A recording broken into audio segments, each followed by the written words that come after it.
শুধু চীন নয়, তিস্তা মহাপরিকল্পনা যাচাইয়ে কারিগরি সহায়তা দেবে নেদারল্যান্ডসও।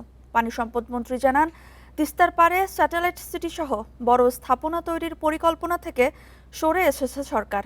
গুরুত্ব দেওয়া হচ্ছে নদী রক্ষণাবেক্ষণে। শহীদুদ্দিন চৌধুরী আনি বলেন, প্রকল্প বাস্তবায়নে অনুদান নিতেও আপত্তি নেই সরকারের। বাংলাদেশের প্রস্তাবে সাড়া দিয়ে 2016 সালে তিস্তা মহাপরিকল্পনা নিয়ে কাজ শুরু করে চীন।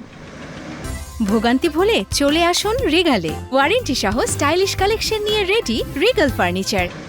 আওয়ামী লীগ সরকার আমলে সই হওয়া সমঝোতা অনুযায়ী কারিগরি সহায়তা ও ঋণ দেওয়ার কথা বেইজিংয়ের। প্রায় 8,000 কোটি টাকার খরচ ধরা হয়েছে এ মহাপরিকল্পনায়। 5 বছর মাঠ পর্যায়ে যাচাই বাছাইয়ের কাজ করে পাওয়ার চায়না।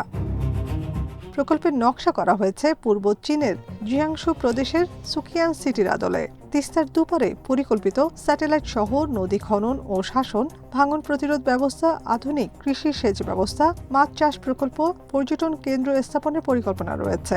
দাবি করা হয় এতে 7 থেকে 10 লাখ মানুষের কর্মসংস্থান হবে। তবে আপাতত এত বড় স্বপ্ন থেকে সরে আসতে চাইছে বিএনপি সরকার। আমার তো এত স্যাটেলাইট সিটিটা ইম্পর্টেন্ট না, আমার সাধারণ মানুষের জন্য, ওই এলাকার প্রায় 2 কোটি মানুষের জন্য আমার নদী ভাঙনটা কীভাবে রোধ করা, পানিটা কিভাবে ধরে রাখা যায়, স্বপ্ন থেকে আমি সরে আসতেছি। যেটা আমার ওই এলাকার মানুষের বেশি প্রয়োজন, বিশেষ প্রয়োজন, সেটা আমার নজর। মন্ত্রী বলেন, আপাতত শুষ্ক মৌসুমে নদীর অববাহিকায় পানি সংরক্ষণ, ড্রেজিং, বন্যা ও ভাঙন কমানো সহ রক্ষণাবেক্ষণে দেয়া হবে গুরুত্ব। চায়না একটা স্টাডি করেছে, ওটাকে আমি ফাইনাল স্টাডি বলবো না, যে এটা পূর্ণাঙ্গ নয়।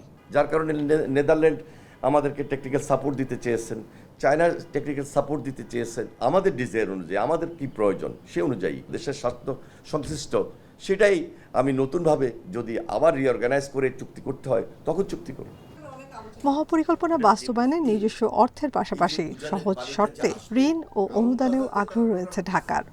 বাংলাদেশের মেগা প্রজেক্টগুলো করতে গিয়ে বিভিন্ন দেশের ঋণ সহযোগিতা নিচ্ছি, গ্র্যান্ট নিচ্ছি।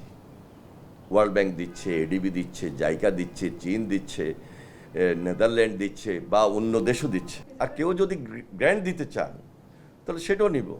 তিনি আরও জানান, 6 মাসের মধ্যে যাচাই বাছাই শেষ করে তিস্তা মহাপরিকল্পনার কাজ শুরু করতে চায় সরকার। Nafiza Dubla, independent news, Dhaka.